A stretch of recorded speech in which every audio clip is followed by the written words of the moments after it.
Algumas pessoas me perguntaram se tinha risco do visto EB3 ser negado, quais as possibilidades da negação do visto.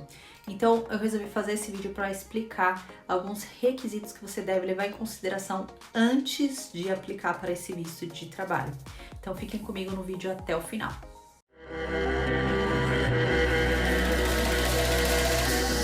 Olá pessoal, tudo bem? Maia aqui. Para quem não me conhece, aqui nesse canal eu falo sobre todo o meu processo do visto EB3, do começo ao fim, todas as etapas, timeline, fases, documentações. Então, se você não é inscrito e pretende migrar para os Estados Unidos de forma legal, pretende aplicar para o visto EB3, já te convido a se inscrever aqui no meu canal e ativar o sininho das notificações para quando eu subir vídeo novo, você receber a notificação. E hoje eu vou falar sobre um ponto que muitas pessoas me perguntam, sobre se tem a hipótese de o visto ser negado, né? Ah, Maíra, se for negado, e aí? Pode ser negado? Pode ser negado, gente, como qualquer outro visto, é um processo migratório, então pode ter negação sim, tá? E tem alguns requisitos, né, de admissibilidade quando você vai aplicar para o visto EB3. Você precisa se encaixar nesse perfil, porque você vai para trabalhar. Então, eles precisam que você esteja bem e preencha esses requisitos. E o primeiro requisito que eu vou falar é o requisito de inadmissibilidade por motivo de saúde. Você precisa estar bem, você não pode ter nenhuma doença transmissível, tem algumas doenças que eles não permitem, né? Sífilis infecciosa, tuberculose, hanseníase infecciosa, granuloma inguinal, que eu nem sei o que é isso, gonorreia, esse tipo de doença infecciosa, tá bom? Então, não pode ter.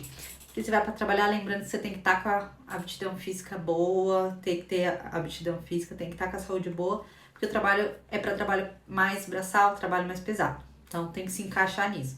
E também, com relação à saúde, também tem que ter tomado todas as vacinas, tem que estar com as vacinas todas em dia, as vacinas que são necessárias, né? Então, você vai ter que comprovar a vacinação. Algumas das principais vacinas, que é tétano, coqueluche, poliomielite, sarampo, cachumba, rubéola, rotavírus. Eu tô lendo aqui tudo porque de cabeça é difícil lembrar. Rotavírus, meningocócica, varicela, meningite, esse tipo de vacina. Depois eu deixo aqui na descrição do vídeo as vacinas necessárias. E para apresentação da vacina, você vai apresentar essas vacinas só lá no final, quando tiver o exame médico, e depois eu falo mais sobre esse assunto. Então, é bem mais no finalzinho do processo. E caso esteja faltando alguma vacina, você também já pode tomar lá quando você faz o exame médico. Só que você paga, né? Então, por isso que é bom já ter tudo adiantadinho. Mas com relação à doença, as doenças mesmo são essas doenças que eu mencionei, que é as doenças principais, que são as doenças transmissíveis, né? Que são doenças que pode prejudicar quando você estiver lá, dependente de tomar algum remédio. É mais doenças graves, tá, gente? Porque eles não querem que você dê prejuízo pro país. Essa é a real. E também que você não tenha nenhum distúrbio mental agressivo, tá? Associada a comportamentos agressivos com outras pessoas e que possa ameaçar outra pessoa, né? Isso é uma coisa um pouco óbvia, mas precisa ser dito. Se você tem problema mental, que é agressivo, que pode prejudicar outra pessoa, quando se perde o controle, então também não se enquadra nesses requisitos de inadmissibilidade, ou seja, é inadmissível, eles não aceitam, tá bom? E outra coisa também, ainda relacionada à saúde, é a questão de uso de, eu não vou falar o nome, porque senão eu vou ser bloqueada aqui, né, que eles podem banir, mas é quando você faz uso de substância química proibida. Acho que ficou mais fácil entender assim, né? Não pode, tá, gente? Então, se é submetido a exames também, por exemplo, tem até um vídeo aqui no canal que eu falei os documentos necessários quando eu fui iniciar o processo, e um deles era isso, você tem que apresentar o exame toxicológico, então não pode fazer uso de substância química proibida. Já sabe o que é, né? Não preciso nem falar. E o segundo requisito, que é também uma coisa bem óbvia, mas tem que ser falado, é a questão de inadmissibilidade por questões criminais, ou seja, se você estiver enfrentando processo criminal, alguma coisa do tipo, ou tiver sofrido algum processo criminal, alguma coisa do tipo, dificilmente você vai conseguir fazer esse visto, tá bom, gente? Eles não aceitam, é inadmissível. Pode ser por questões de uso de entorpecentes, pode ser por qualquer questão, assim, porque eles pedem antecedentes criminais.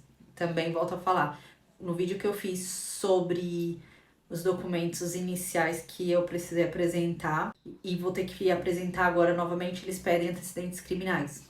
E um ponto aqui, eu vi esses dias me perguntaram assim, e se eu tiver algum processo judicial ou se o nome estiver sujo, né? Isso é um ponto a se questionar.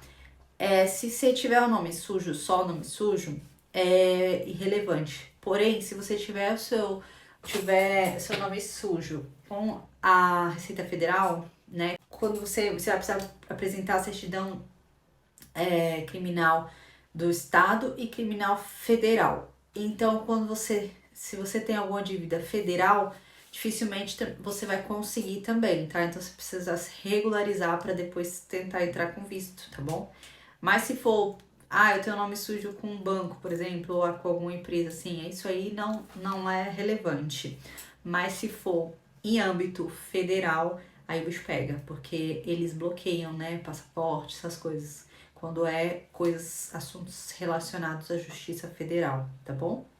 Acho que ficou claro, né? Se tiverem alguma dúvida nesse sentido, me manda aqui nos comentários que eu respondo, e se eu souber responder, claro, né? Se não, se você tem dúvidas, é o que eu sempre menciono, aqui eu tô contando a minha história, a minha trajetória, os documentos que eu utilizei e o meu processo.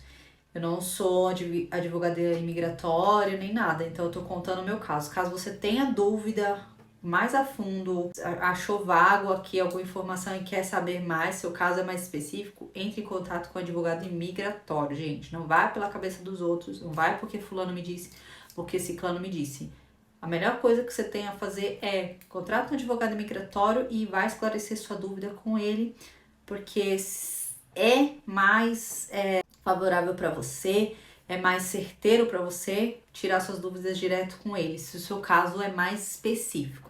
Se é um caso mais simples, não tem nada disso, é uma dúvida simples, boba que eu saiba responder, eu vou responder. Mas se é caso que, olha, não sei te responder, procura um advogado que é melhor para você, tá bom? Eu quero passar aqui transparência e clareza, eu quero ajudar também, o máximo que eu puder ajudar, mas na medida que eu consigo ajudar. Que não é da minha alçada, não é comigo, e eu aconselho, vai lá, contrata um advogado do migratório e tira sua dúvida com ele. Tá bom? Beleza? Um outro requisito de inadmissibilidade é por razões de segurança nacional, tá? Se você é uma pessoa que pode gerar algum perigo para a segurança nacional do país, eles também vão negar o seu visto. Então, eles pesquisam tudo, tá, gente? Pesquisa toda a sua capivara. Então, fiquem atentos a isso. Coisas que você publica nas suas redes sociais, por exemplo, coisas que você já postou com relação à guerra, essas coisas assim, eu não vou nem falar o nome aqui também. Essa questão de segurança nacional, eu não posso ficar falando palavras aqui, porque senão o YouTube vai me banir. Mas depois eu deixo aqui na descrição algumas dicas do que pode ser, pra vocês verem o que tá escrito. Não posso falar. Mas segurança nacional é que você tem envolvimento com também questões de espionagem, questões de perseguição, essas coisas. Então, também eles não aceitam. Então, basicamente é isso. Saúde, você tem que estar com a saúde boa, não pode ter doença grave, porque eles não querem que você seja um peso para o Estado. Que você vai dar gastos, despesas para o Estado. Então, você tem que estar compatível, ter aptidão física e estar compatível para a vaga que você vai trabalhar, tá bom? Questão de antecedentes criminais, essas coisas você não pode ter também. Uso de produtos toxicológicos também não pode, tá? Porque você vai precisar fazer teste de toxicológico. Questão de vacina, você tem que estar com todas as vacinas também. Questão de processo, né? Você tiver com algum processo, tiver respondido criminalmente por algum processo, tiver com um processo federal, com dívida federal também. Inclusive tem um advogado que eu vi um vídeo dele recente, ele respondeu isso.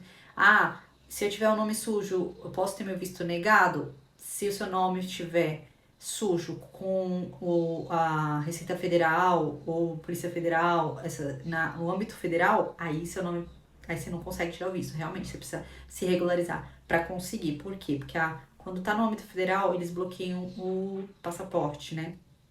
Deixa eu ver o que mais, tô esquecendo mais alguma coisa. As doenças que são transmissíveis, que depois eu vou deixar aqui na descrição, não vou ficar falando também aqui. Doença mental, que possa ser que é agressiva, né? Não é qualquer doença mental, se é uma doença mental que você não oferece risco para ninguém, tranquilo. Mas no começo do processo eles já fazem essas perguntas para você já preenche formulários, né, para responder se você tem esses problemas ou não. Basicamente é isso, pessoal. Se eu estiver esquecendo alguma coisa e você tá aí me assistindo e lembrou de alguma coisa, coloca aqui na descrição para ajudar os colegas aí, ajuda todo mundo que precisa saber sobre isso. Mas basicamente é isso, são os mais assim. Outra coisa que eu já ia esquecendo. Se você esteve nos Estados Unidos, permaneceu ilegal em algum momento também, corre-se o risco de você não conseguir fazer esse processo, tá? Então tem isso também. Se for, por exemplo, ajuste de status e você permaneceu ilegal, nem começa a fazer o processo, porque você vai jogar lá, perder tempo. Então, porque uma das maiores negativas é isso, que eles olham quem tá fazendo ajuste de status. De vídeos que eu vejo, de advogados também falando, não pode ficar fora de status, porque senão realmente você não consegue ter a confirmação desse visto. Então, o que eu tinha para passar para vocês era isso hoje, tá bom? Se tiverem alguma dúvida, podem deixar aqui nos comentários, tá bom? Que se eu souber responder, eu respondo. Se não, procurem um advogado imigratório que vai saber responder pontualmente todas as dúvidas que vocês têm. Se for uma dúvida mais séria, um caso mais minucioso, eu aconselho de coração procurar um advogado imigratório, tá bom? E se quiserem entrar em contato com a assessoria para fazer reunião com eles, para tirar mais dúvidas sobre o visto, vou deixar aqui na descrição também o link para quem quiser agendar uma reunião com eles. A reunião é gratuita, tá bom, gente? Que é a mesma assessoria que eu estou fazendo, que está cuidando do meu caso e que está me prestando toda a assessoria e suporte do meu caso. Se inscrevam no canal também, que eu vou trazer mais vídeos aqui também, inclusive sobre a minha DS 260. E se você não tiver inscrito, você não vai receber notificação do vídeo, né? Assistam ao último vídeo para vocês saberem em qual situação eu estou no meu processo, tá bom? Beijos, fiquem com Deus, até o próximo vídeo, tchau!